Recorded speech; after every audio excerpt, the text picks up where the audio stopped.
vamos lá. Tudo isso está muito linkado. Eu vejo assim que a gente inicialmente pode separar um pouquinho o departamento de base do profissional. Porque quando você fala em filosofia, é uma coisa que abrange o clube todo. E no Brasil, é difícil você conseguir inserir o profissional nesse processo. Justamente pelas constantes mudanças de treinador, de modelo de jogo, de comportamentos que se exigem dos jogadores. Esse seria o cenário ideal, que o profissional estivesse incluído dentro desse pacote. Essa possível filosofia criada. Então, assim, pela minha experiência, eu te falo que é mais fácil fazer isso nas categorias de base. Implantar uma filosofia. De que forma? Perfil de captação. O que é importante para a gente nesse clube aqui? É importante o jogador ter um biotipo interessante, porque o futebol tem muita coisa que começa a ser explicada pela exceção.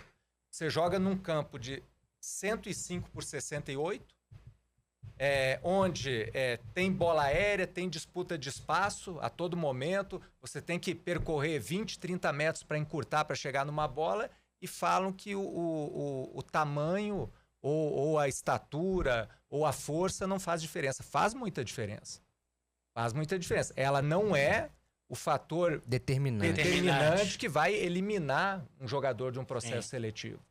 Mas o modelo de jogo do clube, os atletas que ele quer buscar, eles têm que ter um perfil físico assim, apesar do futebol ser muito democrático nesse sentido.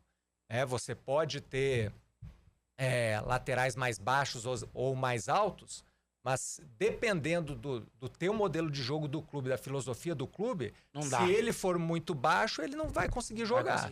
Se os teus laterais forem jogadores que vão dar amplitude, vão atacar, essa questão do biotipo não vai fazer muita diferença.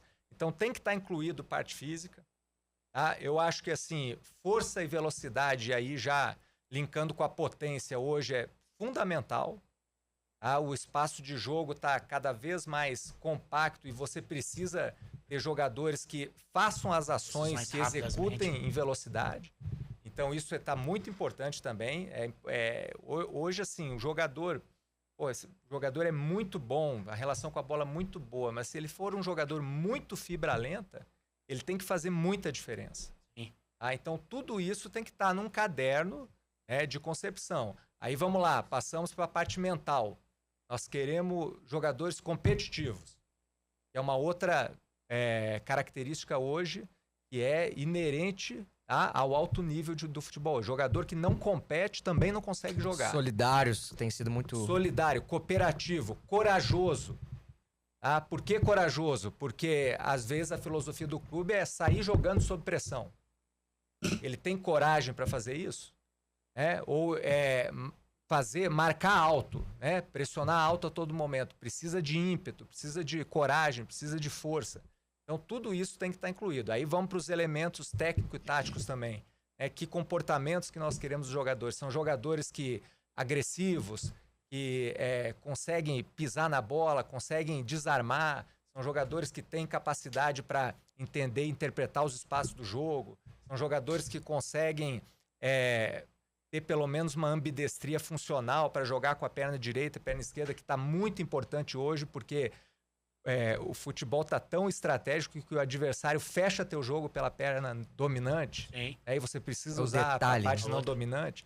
Então tudo isso você consegue inserir num caderno para você captar bem, para você fazer um modelo de jogo interessante na base. Na base eu acho importante também estar inserido dentro desse caderno a utilização dos jogadores mais talentosos, independentemente da posição.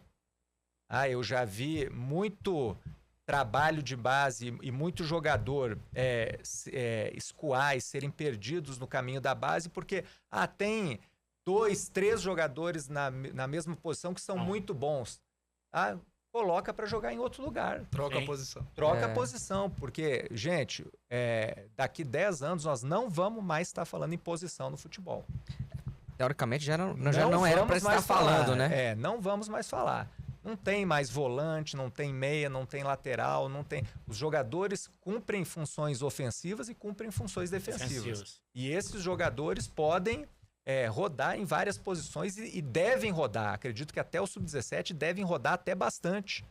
Nós temos um jogador hoje, que é o Rodrigo, que está sendo um destaque desses últimos, desde a chegada do Lisca, que nos últimos 6 jogos tem 4 gols e 1 assistência, que é um jogador que era 8 na categoria de base, já jogava de 5 também, jogou com Bustos o ano passado de ala direita e ala esquerdo, e talvez agora na extrema esquerda está sendo a posição que está melhor utilizando a característica dele. Onde ele passou para cair na extrema. Exatamente. E tendo resultado na extrema. O próprio Palmeiras, se não me engano, tem a filosofia de troca de posição até 17 anos, exatamente para incentivar, desenvolver em outros aspectos a não ser especificamente da função que ele... Perfeito. O João Paulo falou essa semana, né, antes da final do Sub-20, que o próprio Patrick de Paula, que foi o Botafogo, chegou um momento que jogou de zagueiro, né? Sim. E veja bem que interessante, na minha tese de mestrado, lá atrás na UFMG, eu comprovei isso, porque eu fiz um teste de conhecimento tático declarativo e processual em jogadores sub-14, sub-15, sub-17. Eu separei por categoria para ver se o conhecimento tático melhorava de uma categoria para outra, e melhora, né, com o trabalho dos treinadores e com a interpretação do menino. Isso com a troca de posição. E eu fiz também, independente da categoria, por posição. E eu achei também diferenças no conhecimento tático por posição. Por quê? Porque se o menino joga só de lateral direito, a tomada de decisão dele... Ele foi tem uma linha aqui limitando a tomada de decisão dele. Se o menino joga de primeiro volante, ele joga muito de frente, fazendo cobertura ofensiva, virando o jogo. Se ele joga lá de costa, outro jogo. São outras capacidades, ele vive muito menos escanear melhor, ele vivencia melhor. Então, tudo isso tem que estar incluído nesse caderno da filosofia da base. Para encerrar, no profissional, vejo como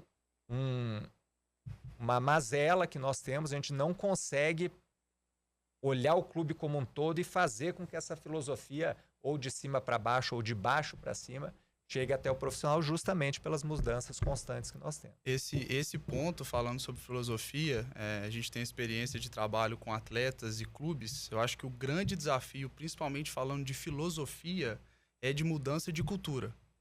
E de que isso seja, assim, prioridade, um esforço muito grande para que a filosofia ela seja implementada, independente se o presidente é o mesmo, se o diretor de futebol é o mesmo, se o coordenador é o mesmo, se o dono do clube é o mesmo ou não é o mesmo, porque implementar filosofia precisando mudar cultura, isso é difícil em qualquer lugar.